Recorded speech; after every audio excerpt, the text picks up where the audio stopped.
Yuk. Bisa dijelaskan terkait hari ketiga ini untuk acara tahlil dan yasin seperti apa tadi?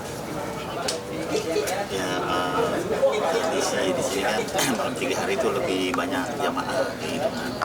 Dan nanti juga malam putih itu kan lebih banyak jamaah lagi gitu. Tadi ini dia mengganti sholatnya Mpok selama hidupnya.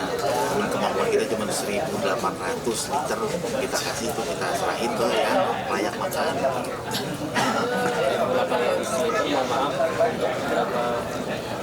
Untuk jamaah yang tadi itu di literin 5 liter, 5 kilo, 5 kilo, 5 liter gitu. Untuk mengganti puasanya nih, puasa sholatnya selama Mpok hidup dan meninggalkan itu. Mungkin selama 3 hari Mpok juga mungkin banyak penjara, banyak juga yang doain. Senang saya, memang orang baik ya, jadi ketemunya orang baik begitu, orang semuanya baik gitu, sampai ada yang ngirim-ngirim makanan tuh dari hamba Allah, karena Mpok setiap dia baru ini kan saya lihat tuh, baru selama saya hidup baru ini saya ngeliat Mpok nggak ada, saya lihat HP-nya dia juga suka sedekah gitu, diem-diem nih kayak yayasan ini, kayak itu dari hamba Allah bilangnya gitu, sampai dia ngirim-ngirim tuh kayak di online gitu tuh, kayak GoFood atau apa tuh, dia ngirim bukan buat dia, buat orang yang ngirim itu, silakan bapak makan, jadi gitu. Dari siapa nih Bu? Biasanya dari hamba Allah. Jadi ada orang ngirim makanan kayak buah atau apa, bilangnya juga dari hamba Allah. Kayak gitu kita tanya kan, kalau kita tahu kan ada yang kirim, kita bilang terima kasih ya, karena nggak tahu dari hamba Allah dari siapa ya, cuman bilang alhamdulillah ya Allah kayak gitu. Dan Jikempo bagus gitu, dari makanan yang semua banyak banget gitu.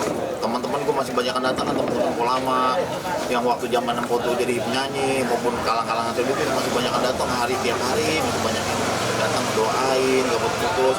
Selain yang Mpok datang dari Aceh, dari mana sampai datang, sampai ada yang nginep di sini, sampai ngaji, sampai Mpok dikasih Al-Quran, sampai Mpok dikasih tasbih. Jauh-jauh datang dari luar kota. Dari Aceh, menginep dia ngaji di sini, dia ngaji, dia mau hataman katanya silakan, nggak ada larangan kok, buat kebaikan silakan kayak gitu. Walaupun katanya nggak kenapa silakan kayak gitu, buat kebaikan kenapa ditolak kayak gitu. Dia mau ngaji kok sampai hataman nih dari Aceh. Kalau soal yang tadi biasa di 800 liter itu emang sebelum Marwah ada pesan atau emang dari keluarga sendiri atau dari apa?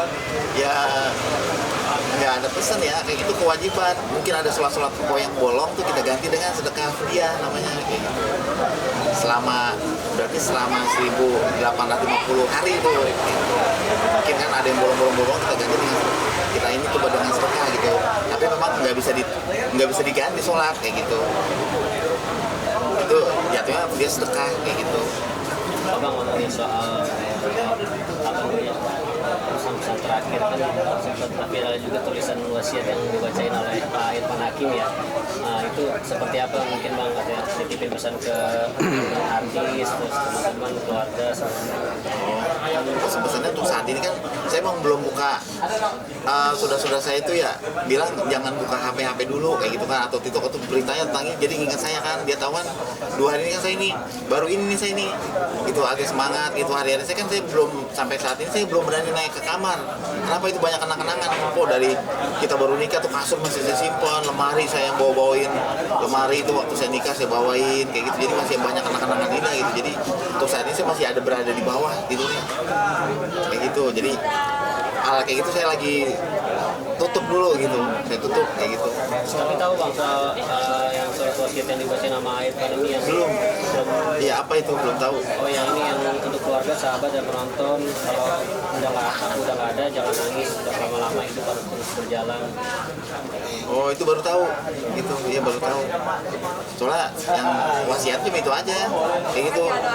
Dia pernah ngikut pengajian kayak gitu, apa kalau kata Pak Ustadz, hadis Nabi katanya kalau orang meninggal hari Jumat itu tanpa pertanyaan gitu.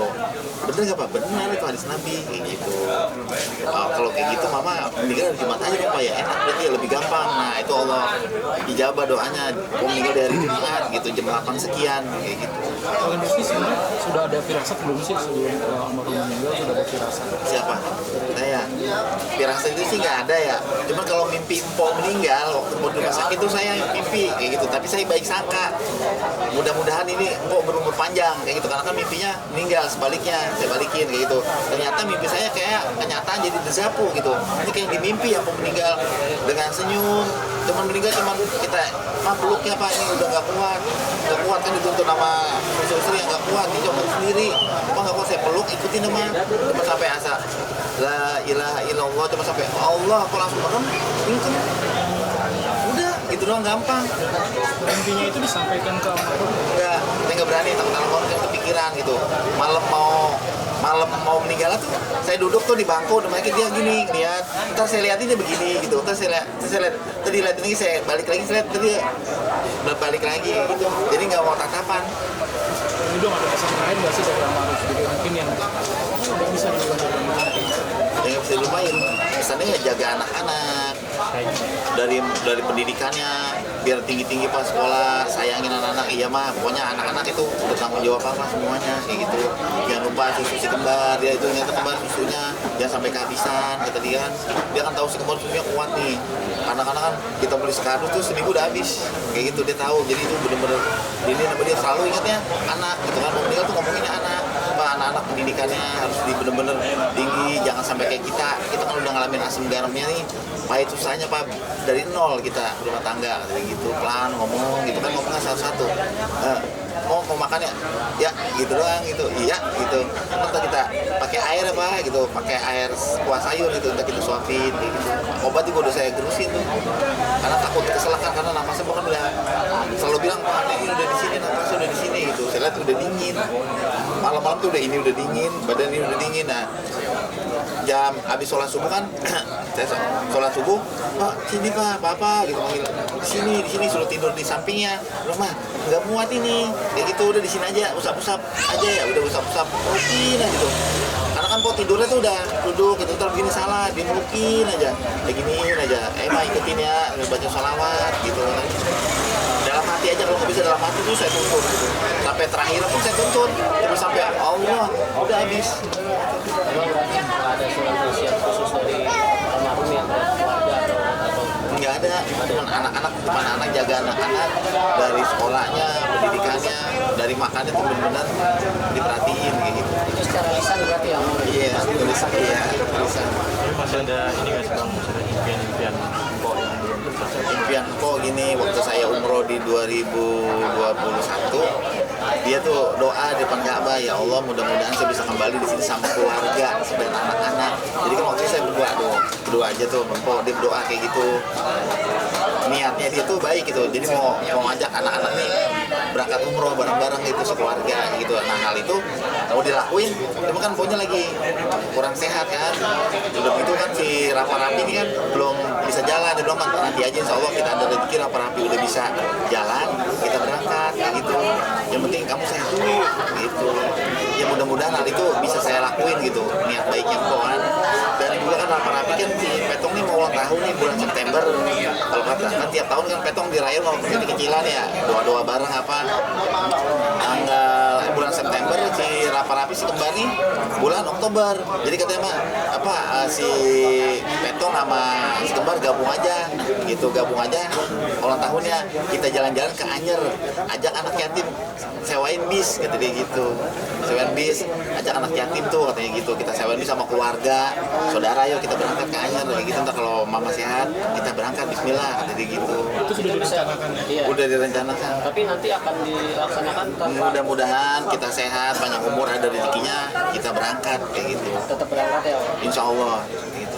Mbak kok kan berjuang dengan sakitnya, tapi tetap ceria di depan. Dia menunjukkan bahwa Iya, dia itu Seperti apa? berusaha untuk nutupin sakit tuh, gue ini nggak sakit, gue ini sehat, seakan-akan tuh penyakit lu bakalan ini kok, makanya gue bakalan sembuh kayak gitu. Dia tuh yakin kayak gitu, tuh yakin dia kalau sakit nggak dirasain. Kalau di rumah malah dia tuh di kamar, dia tuh malah kesakitan. Kalau dia kumpul sama temennya, dia happy, itu malah hilang penyakit, dia nggak ngerasain kayak gitu, karena dia tuh berjuang supaya ini dia, gue nggak sakit loh, gue ini nggak sakit, gue sehat. Coba media perhatiin aja kok, kelihatan sehat kan kayak gitu. Itu dia bener-bener wanita Wonder Woman. Kalau gue ngedrop banget, dia tetep nganggap tuh dirinya sehat kayak gitu. Bang, kalau ngedropnya banget itu udah berapa lama sih bang? Ya sebulan ini aja, sebulan kemarin tuh udah mulai kayak badannya nggak ini mah, udah dibilang kan istirahat dulu mah, udah istirahat aja, kamu di rumah. Gua kan Ompo agak ini orang yang agak keras ya, gua harus ketemu temen-temen, gua harus kumpul kayak gitu, gua harus happy kata dia gitu. Gua nggak mau bilang ini gua sakit nggak kayak gitu, gua harus kuat kayak gitu. Karena kita meluk ya kan, kita BBI lagi, udah main istirahat dulu, tetep mau itu. Gua malah bener dicoba malah rentek badannya kan di rumah, dia keluar aktivitas malah hilang kayak gitu. Bang Idung, mungkin udah berjalan 3 hari, perkembangan anak-anak Rafa dan Raffi seperti apa tanpa Anak-anak si kembar lagi kurang sehat. Dari awal meninggal kan malamnya kan panas kayak gitu. Dan kemarin si Ade juga nih, si Rafa masuk IGD di rumah sakit. Pulang tuh akhirnya kan malam kan. Nah sekarang nih abangnya, yang kayak adenya, itu lagi diniin, lagi coba diobatin kan, kayak gitu. Udah coba ngomongin dokter, coba obat yang sama nggak apa-apa. Tadi kan libur tuh, kayak gitu. Lagi kurang sehat. dia sempat nangis, akhirnya dikasih baju sama Iya, jadi malam pertama tuh nangis aja tuh kan, gelisah tuh. Akhirnya dipelukin baju almarhum, tidur pulas kayak gitu. Namanya belum 40 hari ya, mungkin anak yang belum punya dosa, mungkin dia ngeliat dengan jelas kali ya. Mamanya tuh kayak seperti apa, kayak gitu. sekarang yang jaga masih baby sister atau Masih dijaga babysitter kan, kita namanya orang laki agak kaku ya, kayak gitu. Beda sama seorang ibu kan, ibu bisa ngerawat 10 anak, tapi kalau bapak susah gitu, sulit karena kaku ya kan. Tapi kita berusaha untuk itu maksimal mungkin kayak gitu, maksimal kita harus kayak gitu, karena kan darah daging kita kayak gitu.